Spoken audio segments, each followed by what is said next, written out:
Today's guest is a fellow musician, one of my closest pals, and someone who I consider a benchmark for my own life. All of his details are in the video description, and so without further ado, please enjoy episode 4 of The Day One Experience. The Day One Experience.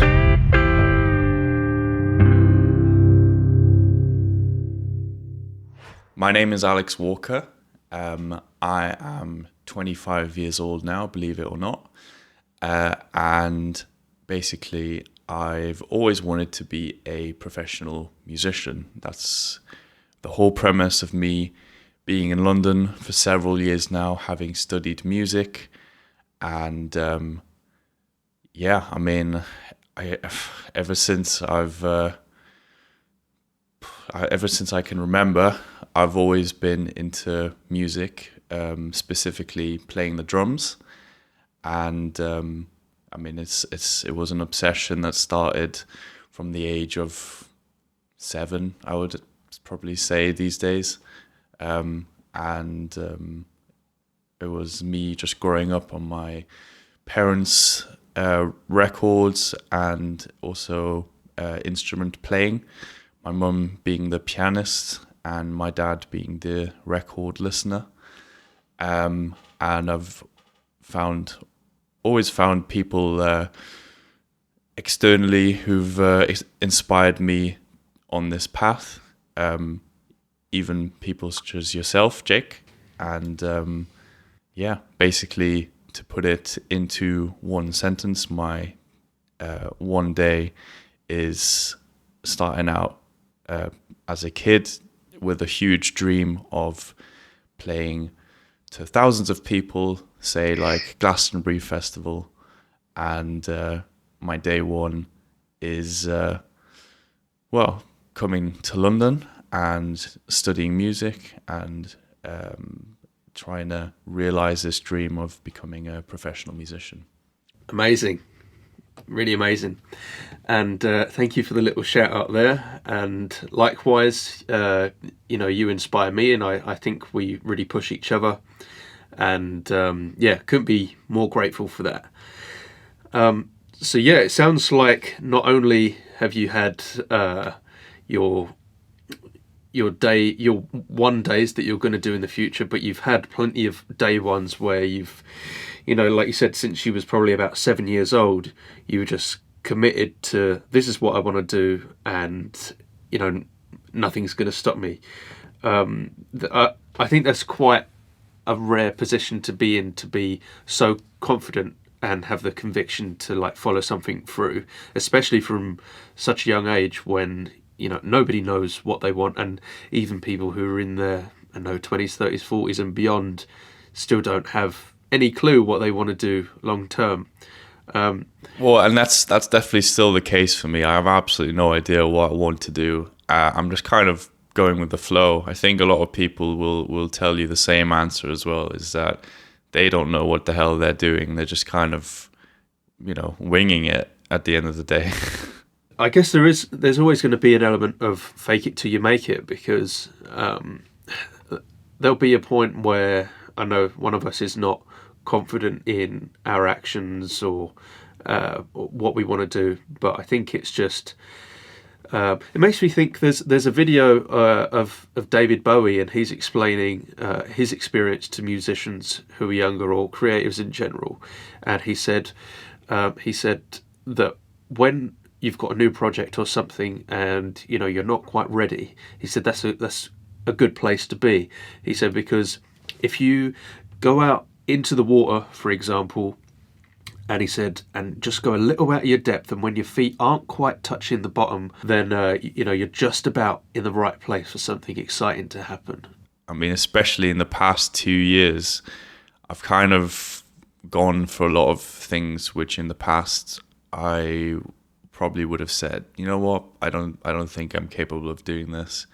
And it's not to toot my own horn or anything, but I mean, those were some quite, I think, difficult things. And maybe they were too big of a challenge for me at the start. But I proved to myself that I am capable of adapting and doing the tasks which I thought were just completely out of my depth. And then I guess you get the confidence from that and saying, if I've done this and I didn't think I could have, what else is next, you know? Exactly. And it's exciting in a way, isn't it? Absolutely. And it's I guess it's something, the good side of the ego, you know. And a lot of people that I've, you know, on social media and stuff that I've seen have said something along the lines of ego is the enemy, and to ignore it, or, you know, like that's a bad quality. But I don't believe that. I think if you nurture it and allow it to come through when you need to say, like, or pick yourself up, very much makes me think of the Rocky speech where it's like, it ain't how hard you could hit, it's how hard you could get hit, and keep on moving forward. I do love that, though. I do love that because, I mean, I agree a lot with your stance on ego in general, that people tend to sort of demonize it and say it's our enemy, and to a certain extent, I kind of agree, because sometimes we need to tell our ego to just shut the hell up and just kind of be like, okay, well, you know, maybe this feels rough for you, but, you know, this is an opportunity for us to just sit down and observe and whatever. But, I mean, there's a reason we have an ego as well at the same time. Like, we need it to survive. And, I mean, should we really just shut our ego off entirely? That doesn't seem to make a lot of sense, you know? Absolutely. And it's all about balance, I guess, and rebalancing. And I think that the ego is something that convinces us that when we're perhaps down or anxious or depressed or whatever it be, that I do it all the time, mate. As you know, at least it's not like when you're in class and you get the register called out when you're like 13 and Jake, yeah. Honestly, the amount of times I've done that and everyone just roars into laughter. You're like, yeah, exactly. I lost my thread. Something about ego. But yeah, letting the ego come through when it's necessary, and understanding that you do have a degree of control, I think, in saying that maybe now is time I ask the ego to keep quiet. Yep. And let me do the thing. And sometimes you need to speak up. Absolutely. Because I think, for me at least, there's a lot of wanting to keep the peace, because I want such a stress-free life as possible. Yeah. That sometimes I'm just like, pick your battles. It's not worth saying anything. It's not going to do any of us any favours. So just leave it. But at the same time, if there's something that's irking you, it is your job to say something. Well, yeah, and because that's just gonna, you know, fester inside you, and it's gonna make you miserable. So you might as well just get it out of your system. And maybe short term it will cause stress and discomfort, but long term you'll be grateful that, you know, you've spoken what you've had, you know, inside you. Yeah, that makes me feel that I've stood up for myself and what I believe in, even if no one's listening. Exactly. And not that everything always has to be said, because some things are best left unsaid, as we know. But if there's something that needs to be said, then you should, for your own sanity, I guess. For myself, when I think back to all the red flags of a certain situation that I ignored or didn't recognise, or I just let go under the mat, then they manifested in such a negative way that they compiled and came back to bite me in the arse so freaking hard that I couldn't ignore it. I'm exactly like you as well in terms of the trying to keep the peace, and I tend to lean over towards that side a lot more than trying to speak whatever's lingering on my mind. And I think it works most of the time, but yeah, I mean, sometimes it does come back to bite me in my ass, like you said before. It's a trial and error thing, and then I think the more you go through, just through life in general, you start to build your own sense of trust with yourself. And I believe for myself, because of the work that I've done on myself, that now even my worst decision isn't as bad as what it would have been a little while ago, Yeah, or a I couple like of years that. ago. I like that a lot. That you're also, you're not comparing yourself to others and their choices in life. Right, that's a massive one. You're comparing yourself to yourself from the past, and like, oh, what would past Jake have done compared to present Jake? And what is future Jake going to be like if I continue on this trajectory? Comparison is the thief of joy. Yeah, I like that. And I think it was Alan de Botton, the author and speaker, the guy from the School of Life. I don't know if you've ever seen those videos or read any of their books. No. But I think they're excellent. And he said, if you don't cringe at yourself a year ago, you're doing something wrong. Yeah. And I thought that was a really good point to say that maybe you don't notice the improvements you're doing at the time. It's only when you look from a distance that you can see the improvement. And then you can go, oh, God, is that what I was doing? It is absolutely crazy because in the moment, you just can't, it is impossible to zoom out and be like, how am I being right now? Like, who is this version of myself? And then a couple of months you'll look back and you'll slap your hand in your face and go, oh my God, I can't believe I said that. And not even things that are glaringly obvious. There might be, say you're at work and there's like a couple of things that start to irritate you and you don't say anything and you don't say anything and it all builds up and up and up until, implode, which is not what we want. Whereas, you could have ironed it out to begin with.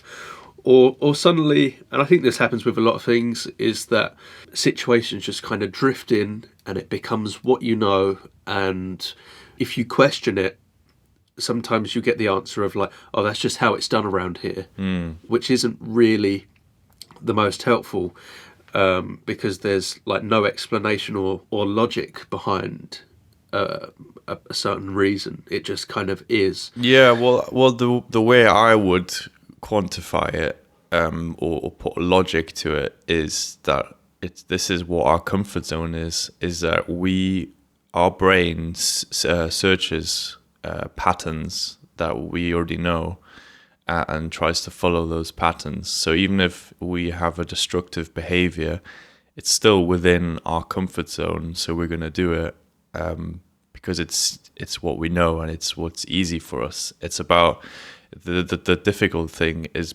breaking the bad habits, no matter if they're big or small habits. And actually, I've been reading a book called Atomic Habits, which I think you should have a look. Yes, it's on the list. and I mean, all the information you need to know about habits is in there. So yeah. Cool. Well, for anyone listening, maybe that will help as well. Just to identify a few things. And I think habits can be good, but I think sometimes things like goal setting can in fact be a bit destructive because it's like you put so much pressure on yourself to achieve this one thing, and if I don't get it, then I'm unhappy. And I'm a failure, Right, and that's the negative side of goal setting. I think it might be better phrased that, have something to aim for, and if you hit it with 50%, then great. But it doesn't have to be 100% effectiveness on every single decision every time, because that's unreasonable for you, and that standard is kind of to our detriment then. I also like the 15-minute rule. Have you heard about that one? I'm not sure. Yeah, tell me. Where let's say you want to clean your room or something, so you'll take 15 minutes to do it. And or if that's too much, literally start off with like 5 minutes. Let's say you need to take your clothes out of the washing machine and fold them up, or put them on your laundry thing. And you also need to take out some trash from your room or whatever. So you need to give yourself 5 minutes to do just one of those tasks. And usually what will happen is that now that you've given that task 5 minutes, then your brain will kind of go, well, I've done 5 minutes and it wasn't that terrible. I might as well just keep going a little bit longer. And usually what happens with me when I do feel motivated to actually do a bit of a clean, is I'll spend even up to like an hour or something. And yeah, it's a nice little method to sort of get kick-started. Just say, okay, just 5 minutes, just 15 minutes, just 15 minutes, no more. And yeah, I think it works quite well. I try and make lists and bullet point things down, and I think it feels good to cross off even like little tasks off of that list. And so there's something which is the 2-minute rule, and the 2-minute rule is, if you've got a task or whatever it is, if it takes 2 minutes or less, just do it now and get it done. That 2 minutes turns into something else, and like you've said, turns into perhaps that 15 minutes and 30 minutes, an hour, whatever it be. And all of a sudden your to-do list is a hell of a lot shorter, or at least your mind hopefully is a little less cluttered than it might have been before. Yeah, and that's the thing, like especially when my personal space but also my workspace is cluttered, then my mind tends to go into a little bit of a frenzy and just does not have the motivation or the discipline to get anything done, and that's when I procrastinate the most.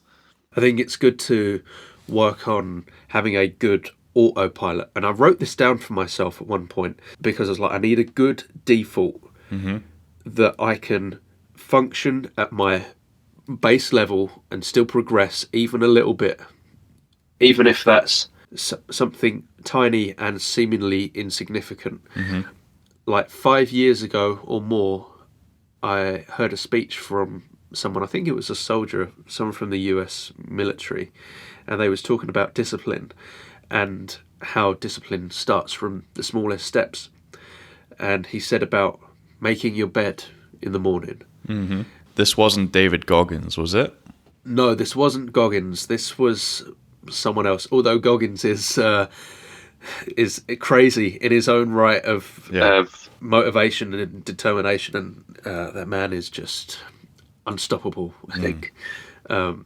And for anyone who hasn't heard of him, I would recommend you check him out if you want some daily motivation. He'll get you there. So I started out just making my bed every day, and all that is shaking the sheet out, laying it flat, and just making it presentable enough. It's not a particularly hard task to do, but for some people it might be. And just starting with that one small thing triggers the next thing. And so, especially when you're not in perhaps the best mental health and you need something to get up for, you've at least got a routine that's going to carry you and kickstart you even when you don't feel like it, because you've got this default thing which is going to carry you.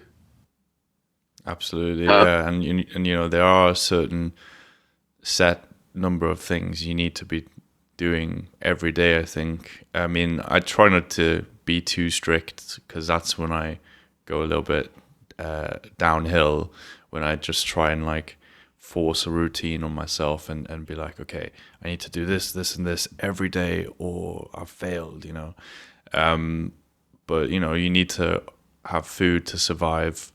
You need to have a clean space, like we said before, to not have that mental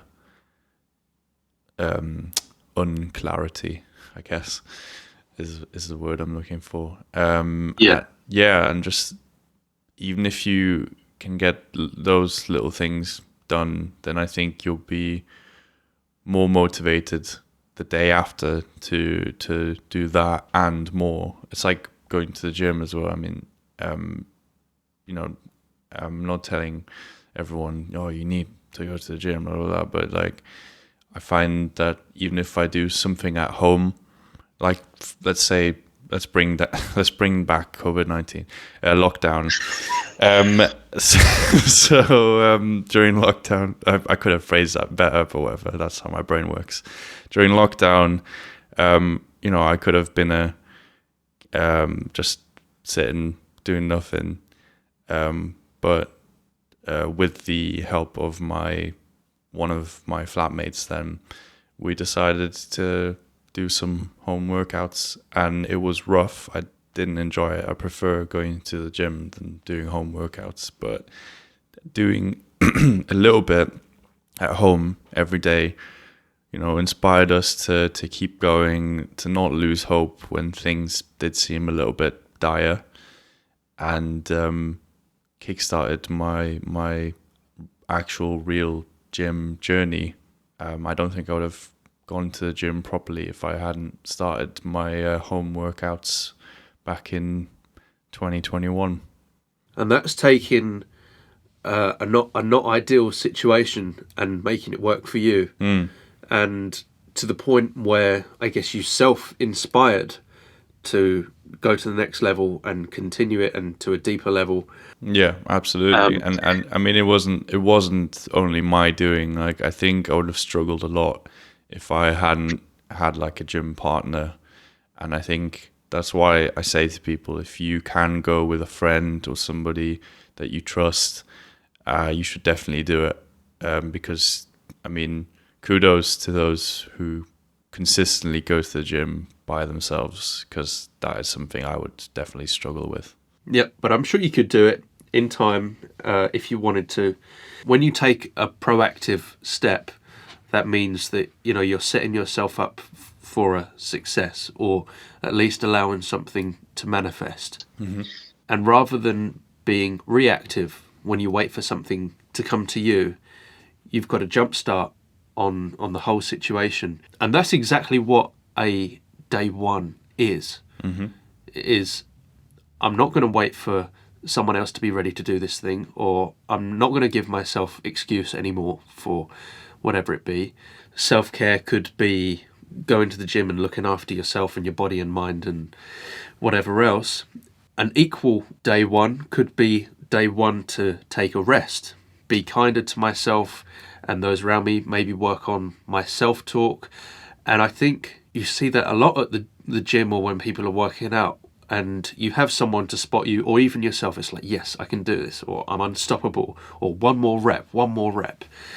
And the repetition of the one more rep kind of thing elevates your potential, I believe. Absolutely. And in regards to the taking a break thing, the best in the sort of in the gym community, from what I've seen, highly recommend, or not even recommend, they say it's mandatory that you take rest days, or days where you train a hell of a lot lighter than usual, because part of gaining muscle is the recovery process, because you need, first of all, you need sleep to adequately rest your body and make sure that your body is able to provide all that it needs for your slightly damaged muscle tissues to regenerate and become stronger than they were before. Obviously, I'm not a doctor or a scientist or anything, but I know a little bit about how it works. It is huge how much of a difference it makes if you have a program where you include days where you either go a lot lighter or you don't go to the gym, versus if you're just constantly going and just burning yourself out. That applies to life as well. Like, it's easy to have let's say have a job, and for me, I've experienced this personally as well, where I've done jobs where the hours are just silly and it's not really worth it. But living conditions, London, blah blah blah. We don't need to get into that. And you realize that when you take on a job where you have less hours and you're capable of getting more sleep in, then you're actually a lot more productive at that job, and everything feels so much better. You feel less burnt out, blah blah blah. The list goes on. Definitely. And I believe also that with sleep, adequate sleep, your memory improves as well, because I believe that's the time when your brain starts to use short-term memory and create long-term memory, because your brain is a muscle, as anything else is. Just like if it's study days, you need to give yourself days off to just veg out and do kind of nothing.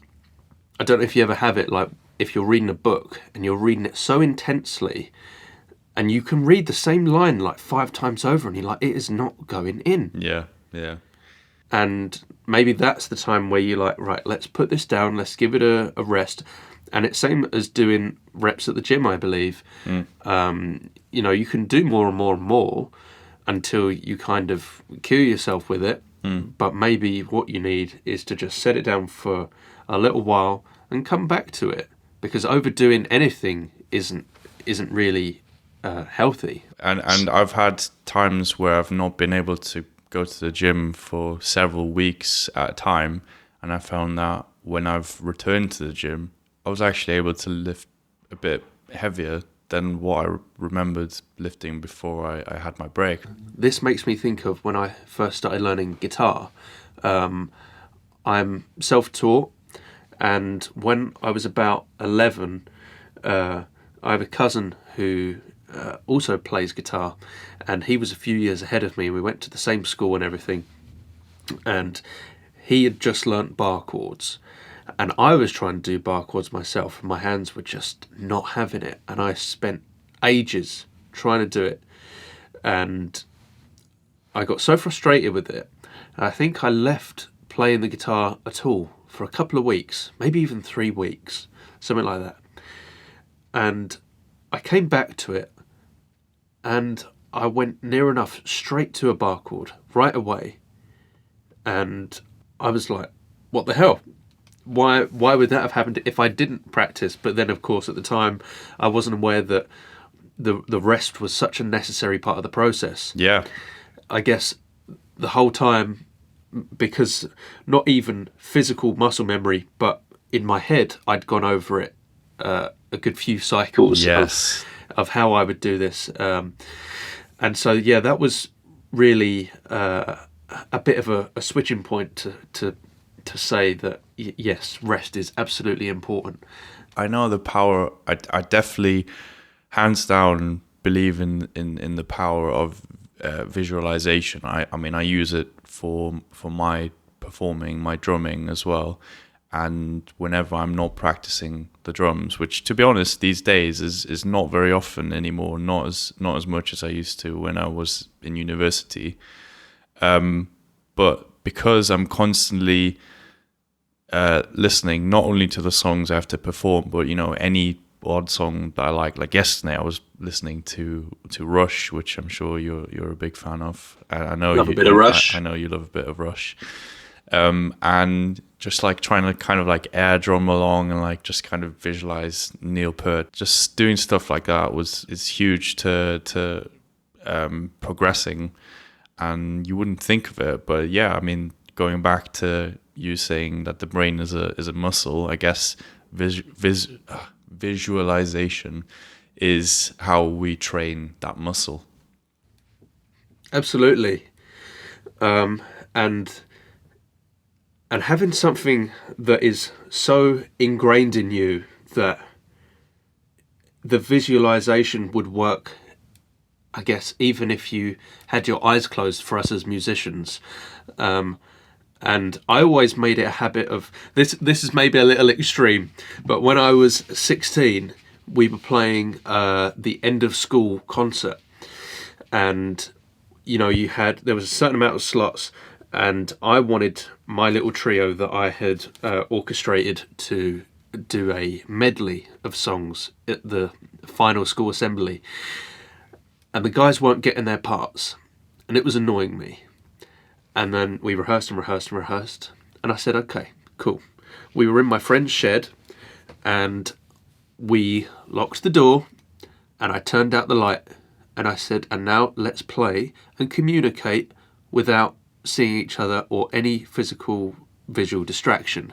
Wow. And it actually worked. To my surprise, it actually worked. We were like so much tighter because everyone was counting a little bit more.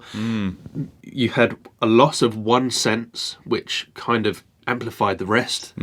And I don't know, maybe that's just a complete fluke, but by the time the gig came around, they were much more on it than before. Did you think of that yourself, or did you find that online, or did someone tell you to do that? Because that's insane. I mean, I think that's brilliant. Thank you, first of all. I don't know. I think I thought it up. Maybe I see it somewhere. I don't know, man. This is... that is some next over level 10 shit. years ago. Yeah, that is mad. I don't know if you do it, but even on a gig, sometimes I like to close my eyes. Not for the entire gig, obviously. I mean, I could, obviously. No, I'm kidding. Yeah, and I find that I'm so much more in the zone, and you'll know what I mean by the zone, where you're just in like next like level focus, a flow state. Yeah. And actually, a movie which visualized this really, really well. Are you going to say Soul? Yes.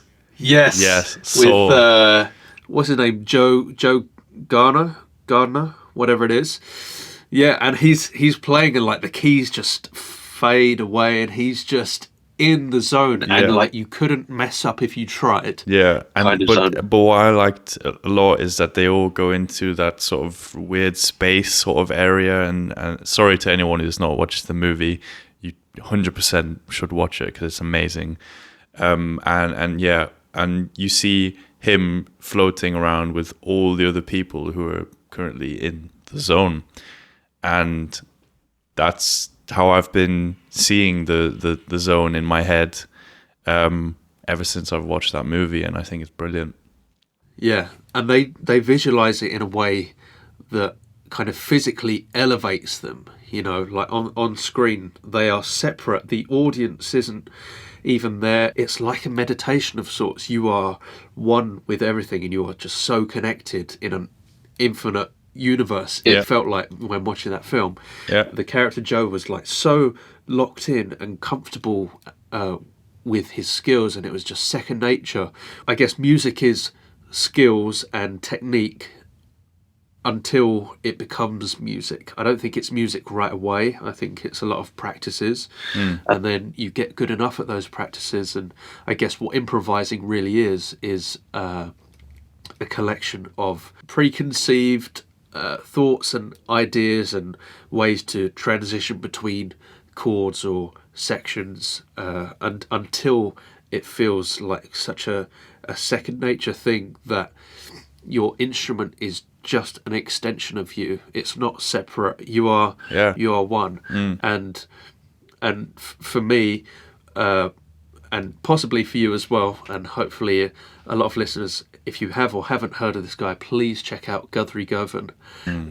He's got such a brilliant imagination and creativity. You can tell when he's in the zone. Like, I remember seeing him live when he came to our university, and when he closes his eyes and plays the guitar, you can tell he's in that universe space place. Yeah, he's somewhere else. He is completely somewhere else, and you would not be able to tap him on the shoulder and be like, hey. He'd be like still playing and just completely not ignoring you, just not capable of listening to you. And I've had those experiences myself. Like, I remember growing up as a kid, putting on my headphones And I mean, that's probably the main reason why you couldn't shout at me, because I'd be blasting music through the headphones. I'm not in any way or shape or form comparing myself to the great Guthrie Govan. But yeah, I mean, it's just you go to a different place, and and for me personally, it's kind of, if you've found your purpose, I think then for me that's what makes you go so much deeper into that zone, because this is what you're supposed to be doing. This is what brings you the most joy, and I like to use a Japanese word, ikigai, which is definitely related to that, and something that gives you joy, something which is useful to society, which, it doesn't always have to be useful to society, but I think making music is one of the greatest things you can do for society, and I think that also really relates to this whole day one experience. Yeah, absolutely. And I think when you help yourself, you help everyone else as well. Mm-hmm. Just one more point on Guthrie before we shift on from that, is that when he's playing over chord changes or whatever it is, he can, not only has he got these potentially preconceived ideas and whatever, but he knows how music works to such a level that his second nature of creativity and improvising is just beyond what a lot of us can comprehend, because he's such an all-round musician. He's not just a guitar player. Yeah. And this is when it goes from a different level, when you can go from you and your instrument, and then you and your instrument as one, but then it'll be you as a musician as a whole. Which is that the music, I guess, I don't know if you feel the same way, kind of finds us, and we are just the channel for it. That is it.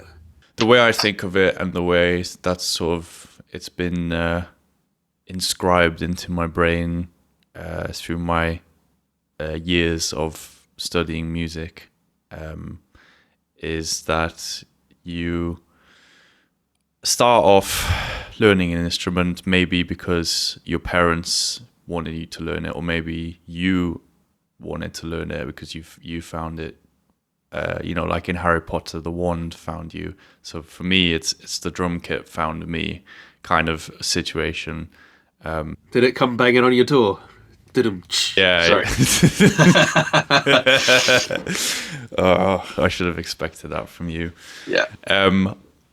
And everyone's on a sort of different path, not just in music, in life, I guess, but I guess specifically now for my example is either you play music because, like me, you want to pursue it professionally,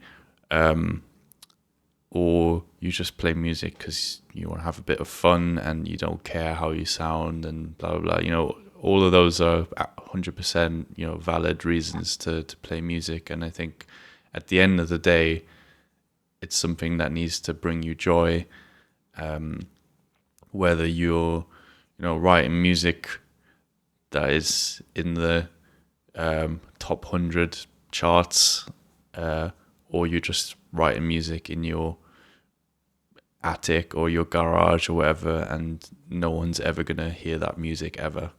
In music and storytelling in general, you're just being vulnerable. And I think whatever we create, you can't help but it be a self-portrait. And so for me, I try and lean into that, because I'm like, this is going to be representative of me at some point. So lean into it, and hopefully that'll make it more relatable, because most of the time, if something affects me, then it'll most likely have an effect on someone else. Absolutely. Tell me your one day, and maybe what's holding you back from going for something, or if you've got something in motion. Yeah, I'd love to hear. I mean, I can think of several things, and the main reason why I don't go for things is, which I'm sure many people here will relate to, is imposter syndrome.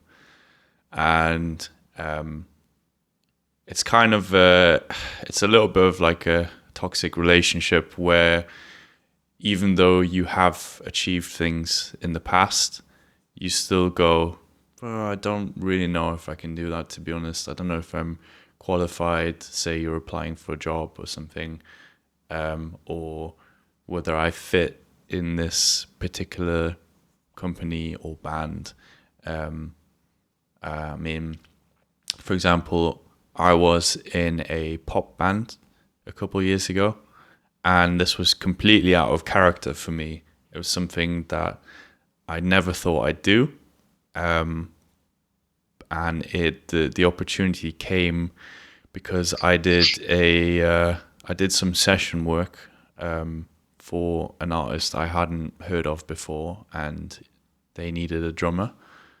And through doing that session, that gig at the Camden Assembly, which is actually one of my favorite venues in London, I just wanted to give a little bit of a shout out.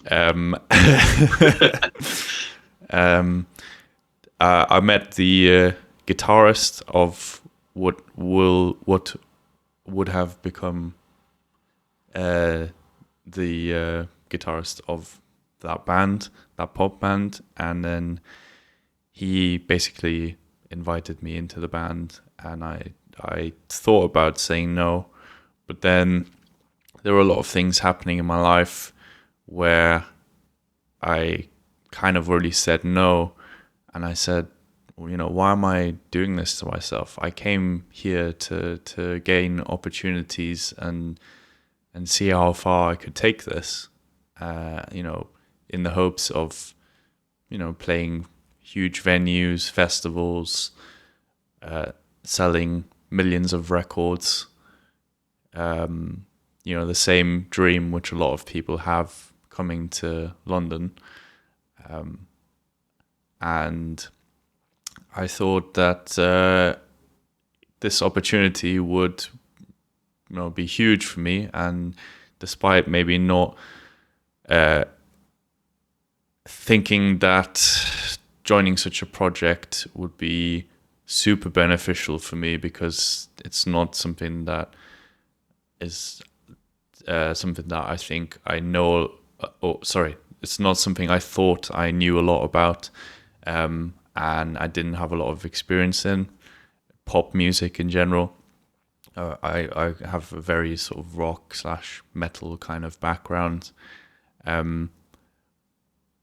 But at the end of the day, to cut it short, it was an incredible experience with big highs and even bigger lows. And I mean, as you are aware yourself, Jake, I mean, I learned a lot about not only the music and the way I should drum for that particular genre, but also about myself and about communication, especially in a band, learning that being in a band is like being in a relationship, and it kind of needs to be treated that way, because it can be quite vulnerable and intimate at times, because you're suddenly inviting all these people in your life and just allowing a huge change in your life to sort of take over, and you're spending a lot of time, effort, money, whatever, into this one project in the hopes that something will happen. And we were churning out songs, several songs a year, EPs, photo shoots, blah blah blah, you name it. We did everything, and they're still going, and I'm glad that they're still going without me. I'm sure they've had some hardships along the way. It's not easy for bands these days to achieve a lot of things purely because of competition, but also other reasons, many other reasons. But yeah, that's me waffling on about this sort of situation. And I think the point I'm trying to make is that despite all these years of being in a project that I couldn't even fathom of being involved in when I moved to London, I still did it. I have the experiences, I've got the souvenirs, and I've taken those experiences in my now present day to day, and whenever similar opportunities come up, I'm now able to sort of spot the red and green flags from a distance. I had another guest on the podcast, which was another Alex, actually, Alex Opry, and he was saying that it's obviously good to learn from other people's mistakes, and that's like a kind of tried and true thing that people say. But he also mentioned that sometimes we just need to make the mistake for ourselves, go through the motions and learn it firsthand for you to actually gain the lesson from it. Just as much as you can tell a kid, don't touch that, that's hot. And they'll go, what? What's hot? And you're like, go on, all right, fine. Go on then. Do it. I dare you. I dare you. Yeah, I've got the video camera out. I would be a terrible dad. That is not true. You'd actually be excellent. And I would 100% vouch for you Thank you. that. If and when that's something you choose to do one day.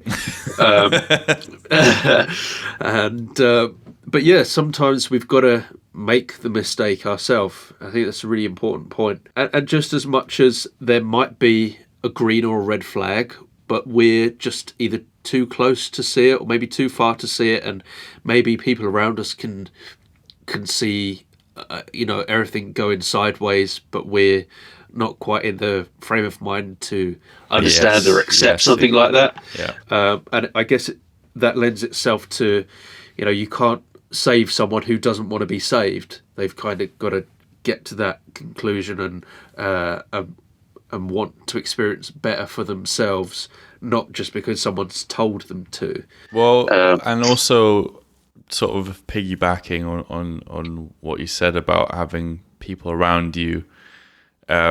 Basically, you need friends who are honest with you, because that's one of the best ways to realize who you are and your actions and your words and what sort of effect they have on the people around you.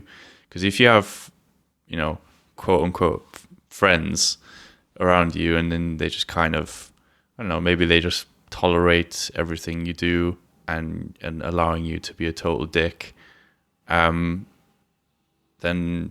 I don't really want those kinds of quote unquote friends in my life. I'd rather have people who are sometimes a little bit harsh, but make you realize your ways, and you know that those are friends for life because they care about you, and they care about what you have to say and how you say it. I think that's an amazing point. Having friends that can tell you that, like, wake up, or what are you doing, or this is a bad idea, or this is a good idea, and don't miss out just because whatever. Or don't be mad at me when I say I told you so. Yeah, right. It's like, I'd hate to say I told you so, but I kind of wanna. You need those friends. I'm quite to the point, maybe coming across harsh, but at the same time, like, I respect my friends too much to bullshit them and waste their time when something could be glaringly obvious. And you don't have to come across as harsh. It can just be, have you thought about it this way? Yeah, no, there's ways of saying things. For sure. And I think same as, what is it? Sorry, mate. I'm having a brain fart. That's all right. I'll edit that bit out. Cut that. That's a reference from the It's Always Sunny podcast. When they say something, rude or whatever, then they all go like, cut that, cut that, cut that, cut that. Giving someone the choice, basically. And I think what it boils down to is helping them feel understood. Yes, and I try and ask, do you want conclusions or comfort? So it's, do you want to work this out right now? Or do you just want to be heard and listened to and we'll sort it out another time? I think it's a really good place to start because oftentimes if I'm not in the best mood or there's something I don't want to talk about, I just don't want to talk about it. And it's nothing personal against the person who's trying to be helpful and talk it out. Yeah. It's just like, not right now. You're raw with emotion still, so like the last thing you want to do is just fester on those emotions. You'd rather just maybe disassociate a little bit, dissociate. Anyway, I know what you mean. Cut that. And just not think about something that's still quite raw and recent, and just have a nice time instead with your friend or partner or whatever, parent, or just comforting you and distracting you, I guess. Yeah, or yourself, because sometimes there's just like, maybe that's an ego thing again coming up and going, oh, there's this thing, and you're just like, all right, let me put it down for a second. I'll come back to it. Yeah. And I think I've said it before on a different podcast, is that when we have an anxiety, something that's, nagging at us, it can be taken on the surface as like, oh, this thing is just irritating and needs to be resolved. And why won't it leave me alone? Why is this happening to me? And I think a simple reframing could be, why is this thing happening for me and what's it trying to tell me? Yes. Maybe I need to listen, and this is the good ego version, is listen to it, nurture it, see what's up.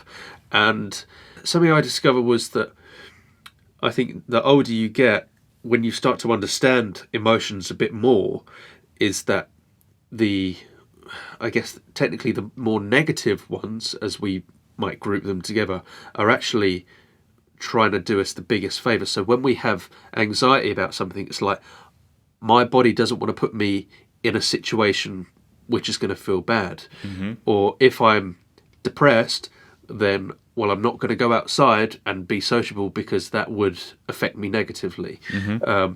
And likewise, anger is like one of the biggest emotions that would take care of you, because it gives you the necessary strength to either have more physical strength to get over something, and can perhaps help you grieve in a way for certain things. Maybe it's something you lost, or maybe something you never had, something along those lines.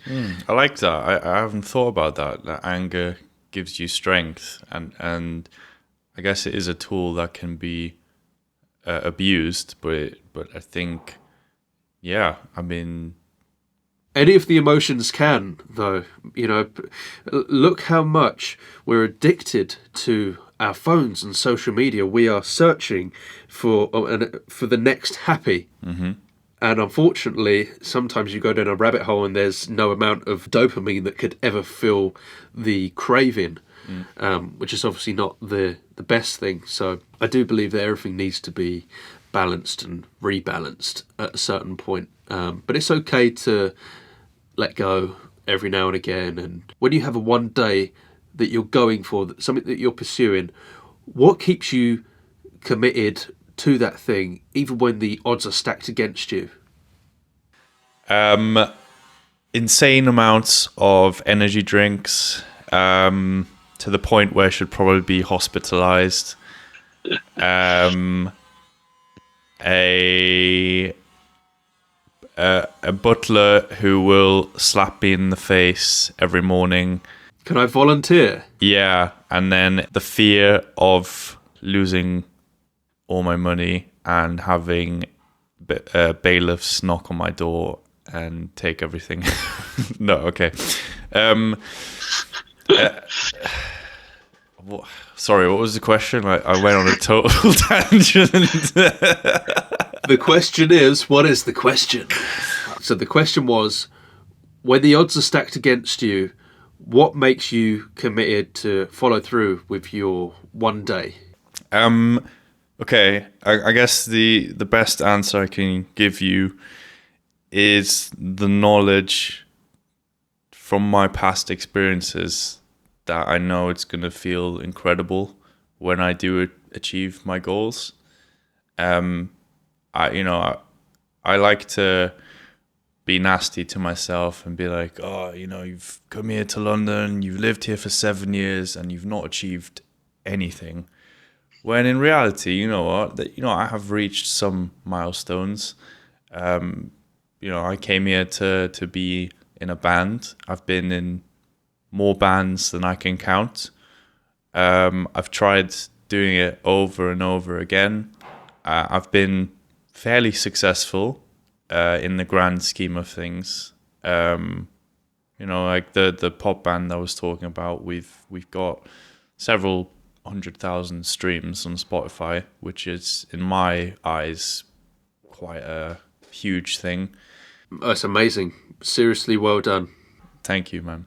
A lot of hard work has gone into it, and even if I'm not in that project anymore, I'm still doing things nowadays which I'm insanely proud of. Like I've started a company, which I never thought I would do that. My own company, writing music for ads, video games, whatever. And I think that's definitely something to be insanely proud of. And even just the fact that I've been living in a place that is, not the easiest to live, and chasing a dream that's not very easy to do. Being a musician, that is. I think that's something to be proud of. So I think just all those experiences that I've had so far kind of keep propelling me forward. And whenever a new problem or I like to see it as an opportunity arises, I know that in the moment it can suck, and I will be like, oh, what's the point in doing this? Why am I still doing this? And then I think back to all the times where I have had the feeling of success, and I go, well, this is exactly why. I know exactly why I'm doing this, and I'm going to keep doing it for the rest of my life. That's amazing. And I'll say that I think it depends what you define as success. And success could be that a musician at the top of their game, and they've got all the money and accolades and whatever that looks great. But sometimes you see people have kind of sold their soul a bit to get to the top, and now it's not something they enjoy. It's something that is just a job. Yeah. But I think success can be equally found if you love what you're doing. Yes. And so, I know that about 15 minutes down the road, there's the pub that I played in when I was a kid, and there's still the same 20 guys who are, probably in their 60s or 70s now, playing the same set of songs every Thursday and every Sunday, and they live for it. They love it, like they genuinely do. And I think that can be equally successful, or more so, because I think if you've still got the passion after such a long time, then that's a win. That's absolutely a win. Absolutely. That's beautiful. And I think that's the beauty of life in itself. To get all the hippie on you is if you didn't go into that pub, you wouldn't know that these people existed and that they've been doing this, same set as you said for all these years, and that it brings them so much joy.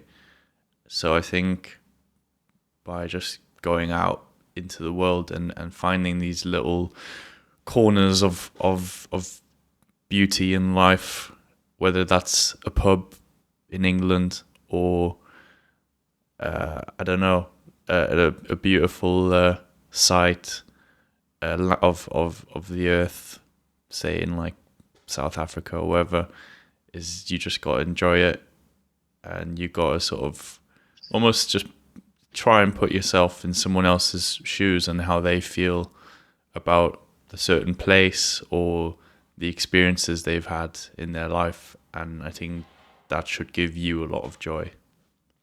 Absolutely. I think that's a metaphor on a bigger scale, is that especially when you travel, and I think when you see people who, they go away to get away from it all, and they have a completely terrible time or whatever, maybe it's because I don't think people recognise that they take themselves with them. So if you're a fairly miserable person, you're going to just take that with you and still not have a nice time. You could be on the nicest beach with the nicest cocktail, or you could, be at home and comfortable but still not be fulfilled. And then I guess you can see, well, maybe it's an internal thing, not an external thing that needs fixing. Mm-hmm. And so, like we said, when you see the same, however many guys playing the same set down the pub and they're living for it, and maybe that's just what gets them through, because that is their... Yeah, because I'm sure they have a lot of hardships in their life, so maybe that's their way of saying, this is something I have control over. This is what gives me joy, so I'm going to keep doing it until until I can't anymore. Yeah, and it grounds you. Sorry, I was about to sneeze, but I didn't. Luckily, sorry, my nose is so blocked up, as you can probably hear. That's very right. frustrating. I can block mine in solidarity. SpongeBob, SpongeBob. why aren't you in uniform? Is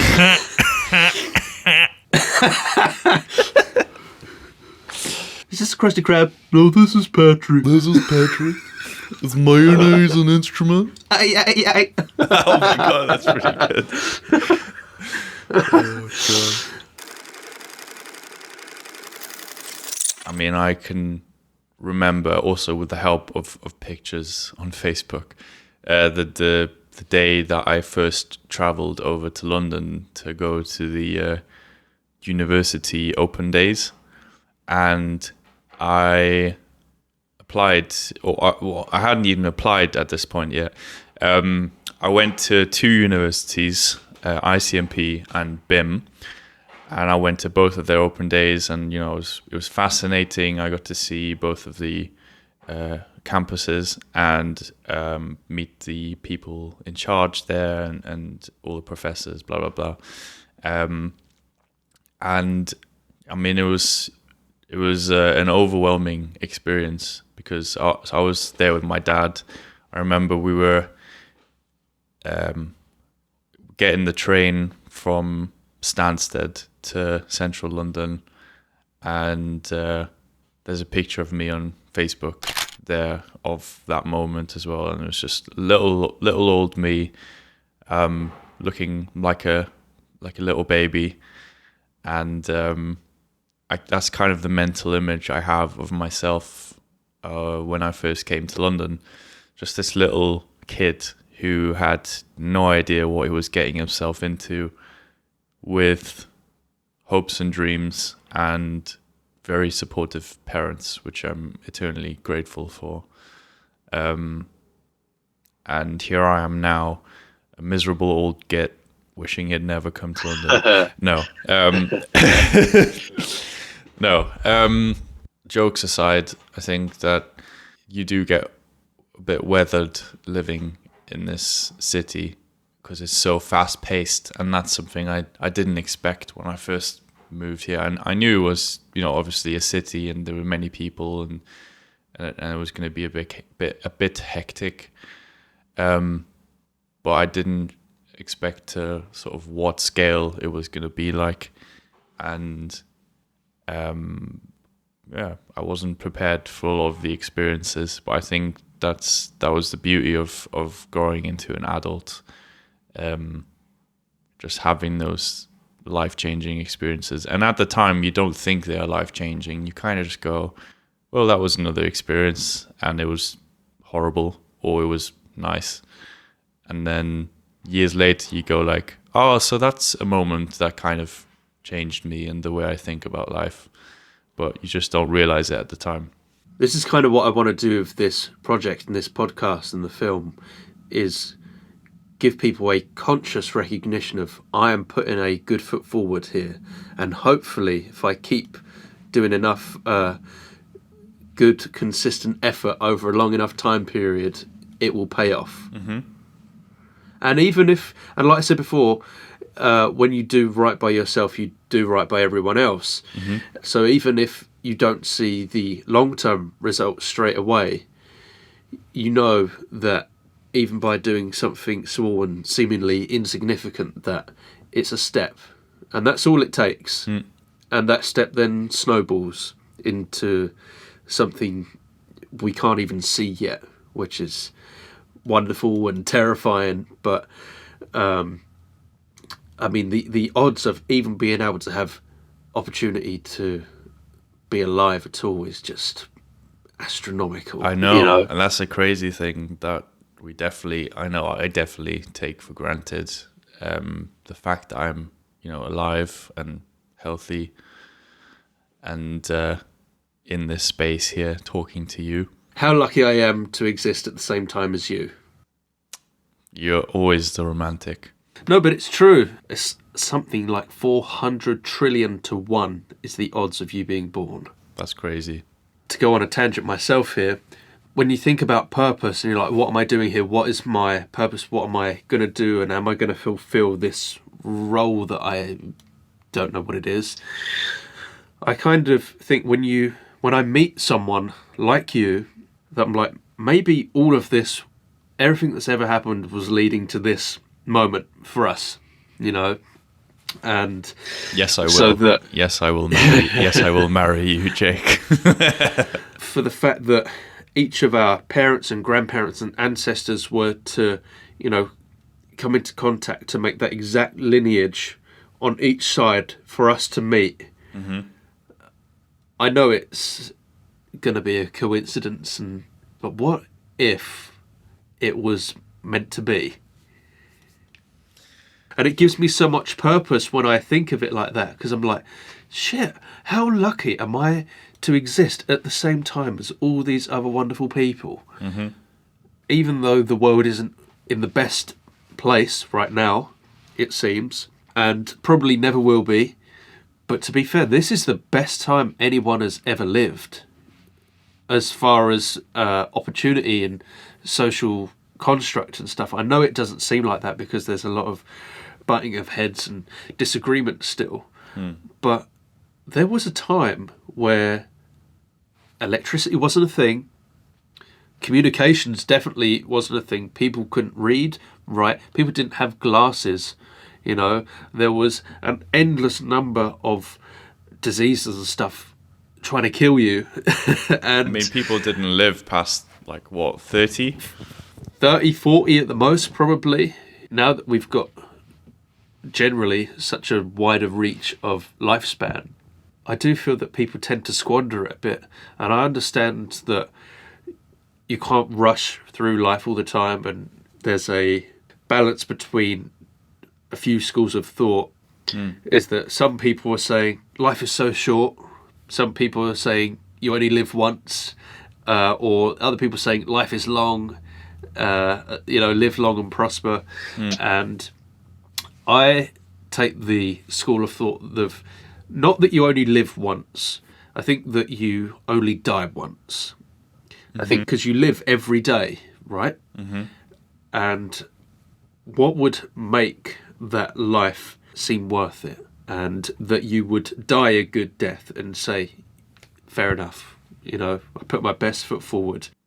We all have slightly or completely different definitions of what life should be and how it should be lived, to the point where I say, live your life how you want to live it, and I'll live my life how I want to live it, whether that's YOLO or live long and prosper or whatever. Yeah. And Right. I won't impose my ideals onto you, because we're completely different people who live in a completely different way. And 100%. and I think, there's certain things humans can do, and this is backed by data, to be healthy and live longer, I guess. But some people don't want to do that.